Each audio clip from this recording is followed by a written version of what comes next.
I'm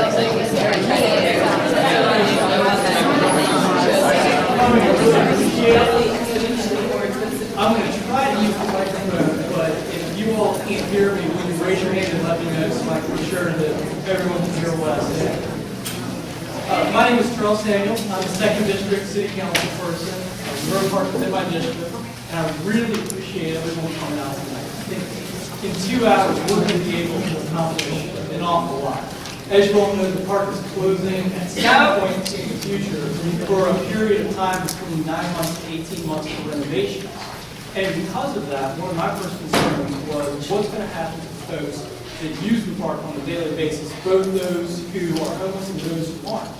And we realized that there wasn't really a plan in place for what's going to happen once the park closes. So we've been working to try to figure out what to do. And I don't think that plan would be complete if I didn't hear from and incorporate into the plan your suggestions. And so we came up with the idea to use a roundtable discussion where people get to work in small groups to make recommendations about what's the best way to make sure that, number one, when the park closes, folks have that information so they know it's closing. 2, where people can go get services during the period of time that the park is closing. And 3, for the service providers, where they should go to make sure that the people who receive the services are going to be there. I hate for some people to be in one park and some others that need services to be in another and not be able to get the services that they were accustomed to getting in Monroe Park. So that's the purpose of tonight's hearing. I'm really excited. I think we have a full agenda. I want to keep everything as short as I can so that the majority of the time is spent with you all talking and coming up with ideas of how we can make sure that the message gets out there and the information is able to freely flow between us all. I want to thank everybody that helped put this together. First of all, my liaison, Jan Girardi. For those of you who know her, absolutely fantastic. I really appreciate all the hard work she does for me. And she's responsible for getting this great room, this great place together for us to meet tonight. And I want to give her a round of applause for that.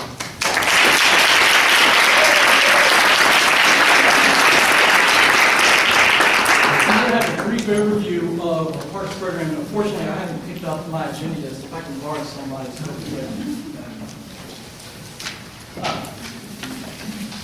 We're going to start with just a brief plan overview from the engineer who's been working on this project. His name is Glenn, and he's sitting in the back, and he can come up real briefly and talk about that. After that, we're going to have a little bit of a discussion from members of Embrace. That organization.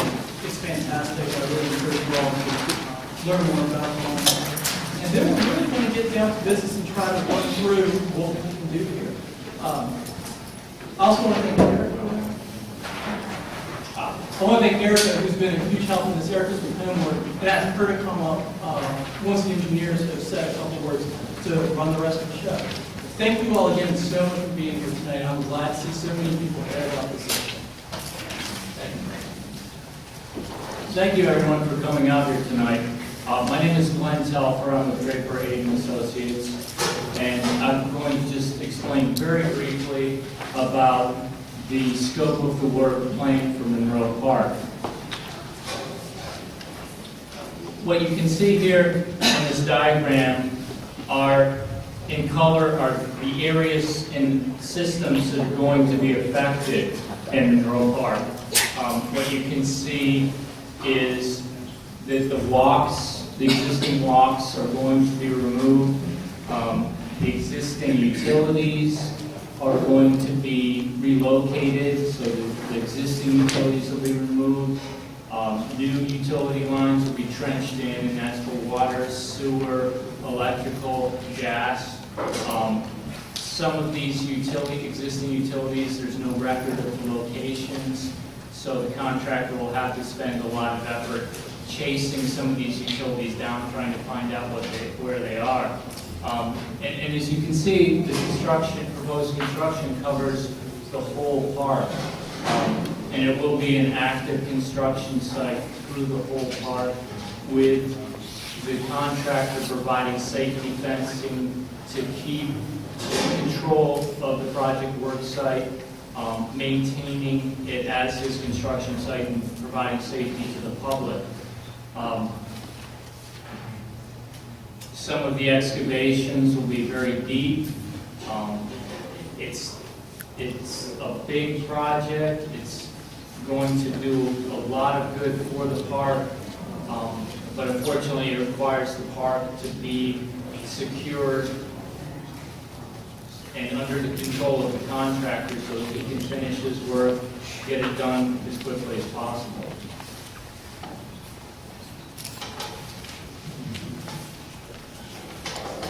Thank you, Glenn. I appreciate it. This one, I asked Erica to come up and begin this process. There will be time in our group discussions. We're going to have a chance to talk around, and I'll be coming around to each of the tables as well. Erica? Hi, good evening, everyone. I am the Director of Program Initiatives with Homeward, and actually I'm going to let our Executive Director speak, Kelly Horn, and talk a little bit more about our role in this process. And then afterwards, we're going to have some representatives from Embrace talk about just sort of ways to partner with community-based organizations to really make the most out of our work that we're all committed to doing to really meet people who are experiencing homelessness with permanent housing solutions. So, Kelly, thank you. Hi, good evening. My name is Kelly Horn. I'm the Executive Director of Homeward, and thank you, Erica, and thanks all of you for coming. I also want to thank Councilman Samuels for the opportunity to be a part of this discussion about ensuring that people in crisis get the services that they need. So Homeward was founded in 1998 as a public-private partnership, and we believe strongly that homelessness is a community issue, and we work with service providers, with people experiencing homelessness, those who are formerly homeless, with local governments and with local businesses and then communities of faith. Our role is to ensure that services are coordinated, that they're addressing the needs of people in crisis, and that we are really maximizing our community resources. So as the planning and coordinating agency for homeless services, we're really pleased to be a part of this conversation. We're excited that there's so much energy and enthusiasm and concern and compassion for people experiencing homelessness. And so we're really grateful to be here to facilitate a conversation about how do we connect services to the people who need them and how do we connect compassion to solutions. So I will say that Homeward doesn't have a particular stance on the park. Our job is to prevent and end homelessness and to connect people to services and connect resources to the people in need. And so we are really wanted to be a part of this conversation so that we can really understand what's the potential negative impact on people in crisis, and then how do we help make these connections for the good of people who need the services. So we do want to make sure that that people who are called to be in ministry or who want to be in service or who are reaching out to people who may be in a different situation are able to show that generosity to be in ministry or to be in service or just to be in fellowship with other people who may not be like them or may not have the same circumstances that they do. So our goal today is to really develop a way to connect those who are interested in providing resources or services or companionship with those who need them, and to identify existing community resources where we can plug in the enthusiasm and energy around this issue. So our community does have a lot of programs and agencies and organizations and groups working to end homelessness, to serve the needs, to meet the needs of those who are lack a stable home. And so we're working tonight to really find how do we connect that group of people with other services, to pool resources and really make the biggest impact to help people obtain stability. So, and again, I do want to say, like, the park, whatever happens at the park, our goal has always been, how do we connect compassion to solutions so that people, families, and individuals who lack stable housing can increase their housing stability? Because when people have housing, we know lots of other good things come. So our goal today is to facilitate the discussion. We intend to stay involved in shaping a solution or solutions that meet the needs and really implement our community's shared vision for preventing and ultimately ending homelessness. We do believe that's possible. So thank you again for letting us assist in this part of the conversation, and we look forward to what's to come. So thank you.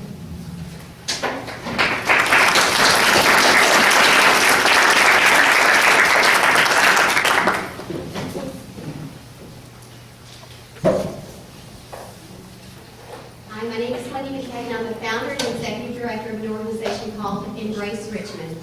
I spent 10 years as a lay leader in local congregations until I got my master's in divinity, and have been working with the homeless population for the last 6 years. Homeward asked me to be a part of this conversation because there are multiple individuals who have a vested interest in the park. Obviously, the residents around the park, the students who use the park, individuals who receive services in the park, but also the faith community that is providing services through the park. Like many of you, I didn't set out to necessarily work with the homeless population. I actually came in contact with a homeless woman through Caritas. And it was through my friendship and relationship with her that I started working in this area. We became friends, and it forever transformed my life. Many of you have worked with homeless individuals, and your lives too have been transformed. She took me into a world not visible from the church pew, a world of people struggling with addiction, systemic injustice, mental illness, violence, and depression. It was her desire to help other people that caused me to start Embrace Richmond. And I started Embrace for 2 reasons: to empower individuals who experienced homelessness to make a difference in helping others, and also to connect the faith community to the needs of the homeless population. In the past 6 years, I've been empowering people like the woman I met that night, named Stephanie, and tonight we'll hear from Charles, who's also one of our outreach workers. We have empowered numerous congregations to get involved in addressing this issue, and Homeward has been an invaluable resource in that. They created the 10-year plan to prevent and end homelessness, and a tremendous amount of effort went into researching and analyzing what's needed. They also identified the gaps in our existing services. 2 of those gaps are permanent, affordable housing and prevention, and we felt that those 2 areas were of particular interest to the faith community. So 2 years ago, we started a program called Unity Works to help congregations really address the systemic issues around homeless services. For Embrace was translated into an aftercare program. We saw the same families recycling through homelessness over and over again. For many of you who serve in the park or in feeding sites across the city, you see the same faces and would like to see them move out of those feeding lines. We began doing grassroots community organizing in Hillside Court and Fairfield Court to establish an aftercare program. And in doing that, we started doing asset-based community development. And I learned from that process not to forget that God is already at work in these communities, and to listen to the individuals who are most being affected by the decisions we make. In preparation for this conversation, myself, Erica, and Charles, whom you'll hear from in a moment, went to the park this past Sunday just to listen. We met a number of homeless individuals, and it was evenly split between those who had found housing but still came to the park for services, those who were in existing shelters but have nowhere to go during the day, and those that are truly unsheltered and in the park. We heard various reasons for why they came to the park. Some of them came there to be reminded of where they came from, some for fellowship, and some because it's the closest thing to home they can imagine. We expected to learn that our friends went to the park for food, clothes, and other material items. But we also learned that they experienced a sense of belonging there in the park. We can move the feedings, we can redistribute the clothing somewhere else, or remove the other services. But I hope we remember there's something even deeper, that sense of belonging that a lot of our friends find in the park. The congregations that were there that day also shared their ideas with us. They also have a desire to connect on a relational basis. They go to the park to provide services, but also to build friendships. Most of them were there out of a sense of call. They truly wanted to live out their faith in a very visible and tangible way. While I understand that the activities going on in the park can be an eyesore, I also saw something beautiful. and this desire to connect with people who are in crisis. I pray as we look at different solutions, we remember that there is that desire on the part of many faith communities to connect with folks. We also heard one clear message. No matter what the city decides to do in the park, there is a need for coordinated effort to address the needs of those who find themselves finding belonging in a park. Both the homeless services providers, the faith community, and the homeless want to get to the root of these issues, to move beyond simply handing out food or clothes, but to get to the systemic reasons. We heard requests for help with employment, access to computers, a place just to be safe during the day. While the closing of the park threatens to disrupt the good work that has historically gone on by the faith communities in the park, I think perhaps it will drive us to think harder, work more collaboratively, and to really address the underlying issues facing our planet. I know Homeward and Embrace Richmond are both passionate about this issue. We would be happy to meet individually with groups that would like to go deeper. We welcome you to ask questions. We have placed members of our organization at many of the tables. And I also have brochures available if you'd like to know more about how to connect to the homeless population through the programs that we provide. I thank you very much for allowing us to share a little bit about our journey and a little bit of a glimpse into what our friends in the park said to us. I know many of you know them by name, and also to remember the faith community that is providing some wonderful services here. Thank you so very much.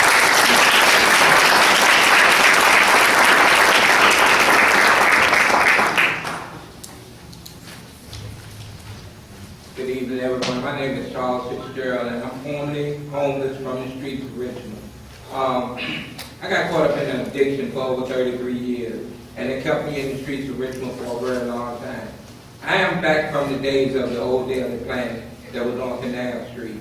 You know, and what I found out was, by coming into the park, I went into a treatment facility and didn't have a clue that on a Saturday when they released me to go downtown to a meeting, I didn't know where I was going or how I was going to hang out or who I was going to meet. But I got with a group of guys and they told me, if you go out to the park, you can get some food, you can get some clothes, and you can get some people out there that will talk to you and help you realize that you're not in this alone.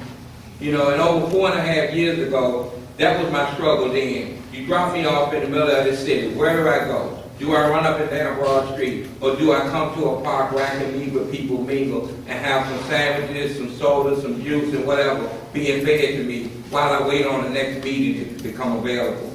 You know, and in my struggles, I happened to start I met Wendy and with Embrace. And in being with Wendy and becoming a part of being the homeless population, knowing where I came from, coming out of a treatment facility, what I realized that all the services that were provided, I didn't know anything about them until I became a part of Embrace. Then I met people from Homeward. Then I met people from Caritas. And what I found out is I have an opportunity in what I do to link all these different services and provide to the people that are just like me, that are still homeless, that are still in the street. You know, when you're talking about housing, the subject was brought up. We were donated a house, and what I got into was affordable housing for people on fixed incomes that can't afford that apartment, that have that criminal background that I have, and they need somewhere to go, and they only receive a check a month, $675, but they can't do a down payment or a deposit. Who would take them in?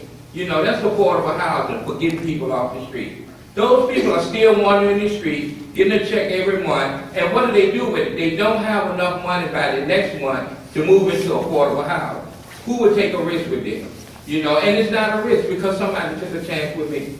You know, so that's what I do. I have an opportunity to get with people at home, to get with people in Caritas, to get with people at the healing place. And I link all these agencies together to reach out to people that are just like me, that are wandering the streets. So the park is a mingling place, but it serves a purpose for a lot of people that are just lost and out there wandering the streets and don't know where to go. You know, so once you close the park, what about all those churches that come in to feed people like me? Where would they go? Where would they meet somebody like me at? They don't have a clue. Where would I go? I don't have a clue. You know, I would end up wandering the streets, and knowing that when I wander the streets, aimlessly going nowhere, I do get in trouble. So the park is a safe place for a lot of people to keep them off of Broad Street, out of stores stealing, and then a lot of other urges.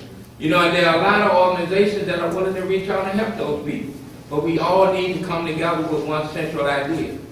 You know, and that's where I am today. Thank you.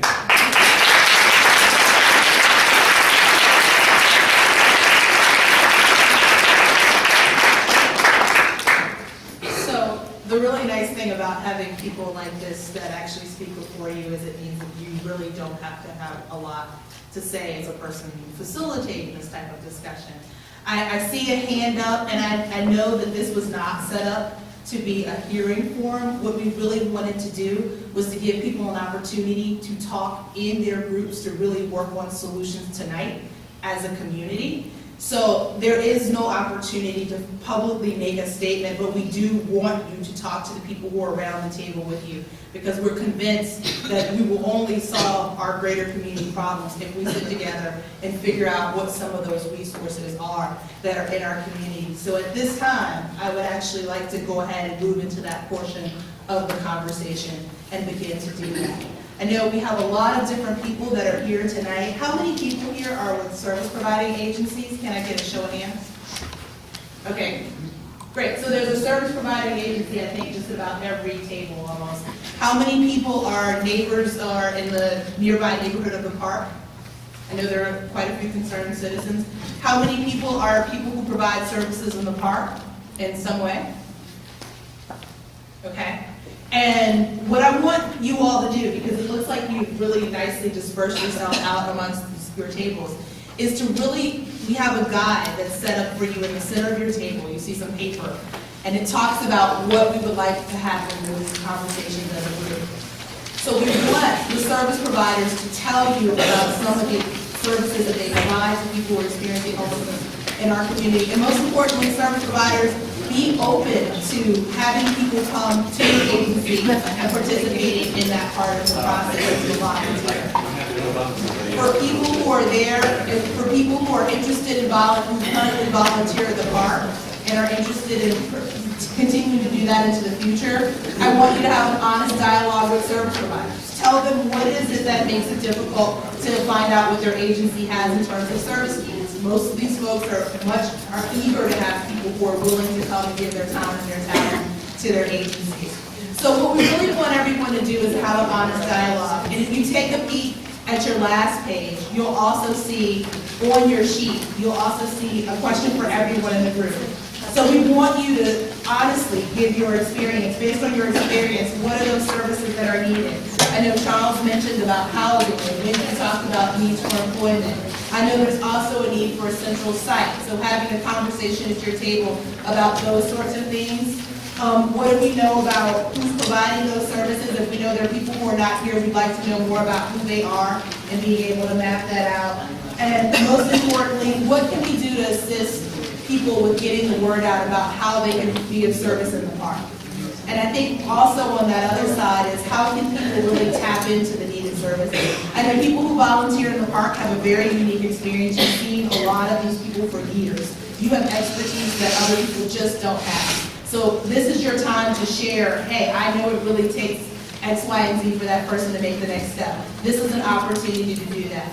So I'd like to invite you to go ahead and do that at this time. There's also one last piece of information that's in the center of your table. I see some people looking at it. It's a resource. It's a community map of the resources in the Richmond area. I invite you to look at that. We have people who often say there are no services for people who are homeless in our community, and we know that's just not true. We need to do a better job of coordinating those services, but we have many service providers in our community, and we need an opportunity to talk about that. So please talk about that now, and I'll go ahead and stop speaking and let you guys get to work. Thank you.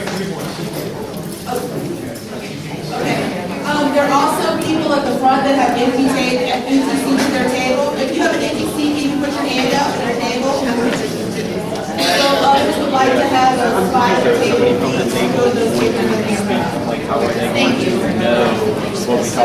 Hey everybody! Before you break into your groups, I'm Mo and I'm with the Wingnut Anarchist Collective, and I just wanted to point out that this entire dialogue is being framed around the idea that the entire park being shut down is a done deal, and that's a fallacy. There are lots and lots of ways to do construction in stages and to section off a portion of the park so that we can have 2 acres to use during the entire time of construction, and that would solve a lot of these problems. And if you'd like to talk about that, there are lots of people throughout the room who would love to talk with you about how we do not need to shut down the entire park. That's a false foundation.